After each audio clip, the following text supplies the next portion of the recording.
महागठबंधन का CM phase घोषित होने के बाद तेजस्वी यादव ने पहली रैली को आज संबोधित किया। उन्होंने सहरसा रैली में दावा किया कि नतीजों के बाद बीजेपी इस बार नीतीश कुमार को सीएम नहीं बनाएगी। जो 20 साल में ये सरकार नहीं कर पाई है, 20 महीने में तेजस्वी इस काम को पूरा करने का काम करेगा। आज एनडीए का सीएम का चेहरा कौन होगा पता नहीं है। अमित शाह कह दिए कि अब जब चुनाव हो जाएगा तो विधायक लोग तय करेगा कि मुख्यमंत्री का चेहरा कौन होगा। यानी एक बात तो तय है, नीतीश कुमार जी को अमित शाह और भाजपा के लोग दोबारा मुख्यमंत्री बनाने नहीं जा रहे। उनको हाईजैक कर लिया चाचा जी को। चाचा जी कितना बार यहाँ आए, हम लोग मुख्यमंत्री बनाए, लेकिन चाचा जी का स्वभाव आप लोग जानते हैं, होने से होने। लेकिन हमको दुख है इस बात का कि भाजपा के लोग उनके साथ अन्याय करने का काम कर रहे हैं। दरभंगा में पाक फेंके जाने पर विवाद बढ़ता जा रहा है और विवाद बढ़ता देख बीजेपी विधायक केतकी सिंह ने सफाई दी। पूरा मामला इस रिपोर्ट में देखिए। मिथिला का सम्मान है, नहीं मिथिला का सम्मान ये नहीं, मिथिला का सम्मान ये है। दरभंगा के अलीनगर विधानसभा में चुनाव प्रचार के दौरान बीजेपी विधायक केतकी सिंह ने पाक फेंका। इस पर कांग्रेस ने कहा कि पाक फेंककर विधायक ने पूरे मिथिला की मान मर्यादा और सांस्कृतिक मूल्यों का अपमान किया है। केतकी सिंह की अब इस विवाद पर सफाई आई है। कहीं भी अगर कोई भारतवंशी होगा तो उसके लिए पाग एक सम्मान का विषय है। हम सभी के लिए सम्मान की दृष्टि से हम लोग देखते हैं। और कल जो मैंने कहा कि पाग ये तो है जो हमने पहना है सर पे, उसका तो सम्मान है, परंतु समाज में जो बेटियां है, जो हर घर की बेटी है, जो समाज में चलती है, उस बेटी का भी उतना ही सम्मान है जितना इस पाग का है। और अगर उस बेटी का भी उतना ही सम्मान है तो इस मैथिली का भी उतना ही सम्मान है। जितना सम्मान इस पाग का है उतना ही सम्मान हम माँ सीता का करते हैं, और उतना ही सम्मान हमें इस मैथिली बिटिया का भी करना चाहिए, जिसने पूरे विश्व में आज मैथिली को प्रसिद्ध करने का काम किया है। और दिल्ली में छठ पूजा पर वीएचपी ने पूजा सामग्रियों को लेकर विशेष अभियान शुरू करने का ऐलान किया है। कांग्रेस ने इस पर सवाल उठाए हैं। क्या है ये अभियान, रिपोर्ट में देखिए। विश्व हिंदू परिषद ने ऐलान किया कि वो छठ महापर्व पर दिल्ली में अपनी दुकानें लगाएंगे। वीएचपी का कहना है कि इसका मकसद जिहादियों से हिंदू को बचाना है। दिल्ली में करीब 30 जिलों के अलग अलग इलाकों में विश्व हिंदू परिषद ने स्टॉल लगाने का ऐलान किया है।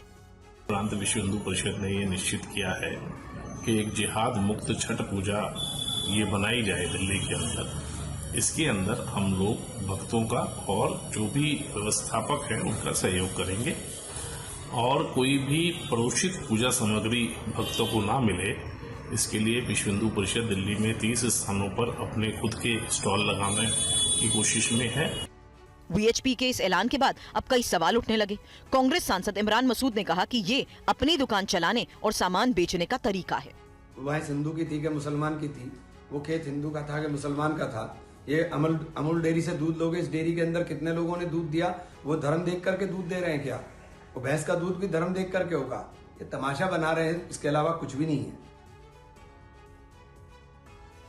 और दिल्ली में छठ महापर्व की तैयारियां जोर शोर से जारी हैं। इस बार यमुना के 70 घाटों पर उत्सव होगा। वासुदेव घाट पर हो रही विशेष तैयारियों पर शालिनी वाजपेयी की ये रिपोर्ट देखिए। छठ महापर्व की शुरुआत कल से नहाय खाए के साथ हो रही है और मैं इस वक्त वासुदेव घाट पर हूँ। यहाँ पर किस तरह की तैयारी हैं वो आप साफ देख सकते हैं कि यहाँ पर साफ सफाई चल रही है। एक एक पत्थर को जो है वो इस तरह से धुला जा रहा है। यहाँ पर मिट्टी जो इकट्ठा थी, क्योंकि पिछले दिनों जब बारिश हुई थी तभी पूरी तरह से जो वासुदेव घाट है वो डूब गया था, तो उसके बाद यहाँ पर मिट्टी जमा थी, बहुत मोटी परतें थी, उसको हटाया जा रहा है। एक एक चीज़ को साफ किया जा रहा है। वहीं पर आप दूर से देखेंगे देखेंगे तो इस तरह से बांस की बलिया जो हैं उनको भी लगाया जा रहा था कि लोग कतारों में यहाँ तक आएँ, किसी भी तरह की अव्यवस्था ना हो, इसके लिए भी तैयारियाँ की जा रही है, क्योंकि बड़ी संख्या में लोग यहाँ पर छठ व्रती जो हैं वो पूजा अर्चना के लिए आएंगे। तो वो तैयारी देखिए किस तरह की चल रही है। उसके अलावा अगर मैं बात करूँ तो देखिए ये जो घाट बनाया जो जा रहा है, घाट किस तरह से तैयार हो रहा है वो भी आप देख सकते हैं कि कैसे वो लकड़ी को जो है वो इस पर पूरा बिछाया जा रहा है, ताकि लोग जो छठ व्रती यहाँ पर आएँ तो वो पूजा यहाँ पर ठीक से कर पाएँ। दिल्ली में 29 अक्टूबर को आर्टिफिशियल बारिश होगी और बुराड़ी में क्लाउड सीडिंग का ट्रायल भी सफल रहा। अब प्रदूषण से निजात दिलाने के लिए नकली बारिश की सभी तैयारियां पूरी हैं।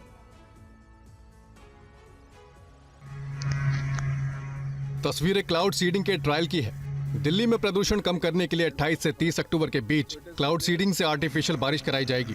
दिल्ली के बुराड़ी इलाके में क्लाउड सीडिंग का ट्रायल हुआ। ये ट्रायल पूरी तरह सफल रहा। इस ट्रायल में सेना के सिविलियन एयरक्राफ्ट का इस्तेमाल किया गया। इस विमान के जरिए 40 से 50 मिनट तक आसमान में क्लाउड सीडिंग के केमिकल का छिड़काव किया गया।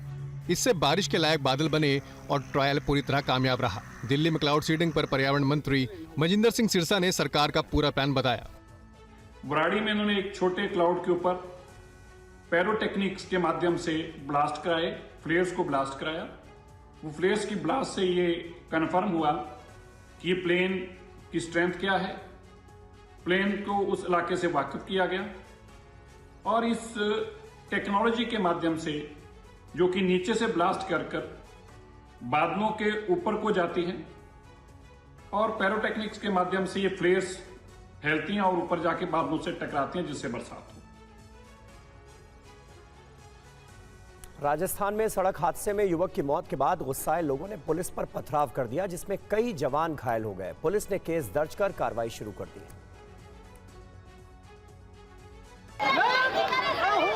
हंगामा, पथराव, हिंसा की ये तस्वीरें राजस्थान के उदयपुर की देखिए। हंगामा सड़क हादसे में युवक की मौत के बाद हुआ। जानकारी के मुताबिक बरवाड़ा हाईवे 162E पर सादड़ा गांव के पास तेज रफ्तार कार ने बाइक सवार को रौंद दिया। हादसे में बाइक सवार युवक की मौके पर ही मौत हो गई। गुस्साए ग्रामीणों ने अभियुक्त कार चालक के खिलाफ सख्त कार्रवाई और मुआवजे की मांग को लेकर सड़क जाम कर दी। लोगों को समझाने के लिए जब पुलिस की टीम मौके पर पहुंची तो इस दौरान कुछ उपद्रवियों ने पुलिस पर पथराव शुरू कर दिया। पथराव में एक महिला कांस्टेबल सहित कई पुलिसकर्मी घायल हुए। पथराव में पुलिस की गाड़ियों के शीशे टूट गए। मौके पर अफरा तफरी का माहौल बना रहा। प्रशासन की दखल और उचित मुआवजे के आश्वासन के बाद लोगों ने रास्ता खाली किया। गतिरोध खत्म होने पर कई घंटे से बंद हाईवे को यातायात के लिए फिर खोला गया। पुलिस ने मामले में कई उपद्रवियों को पकड़ा भी है। दूसरे अभियुक्तों की पहचान कर उनके खिलाफ सख्त कानूनी कार्रवाई करने की तैयारी है। हालात पर नजर रखी जा रही है।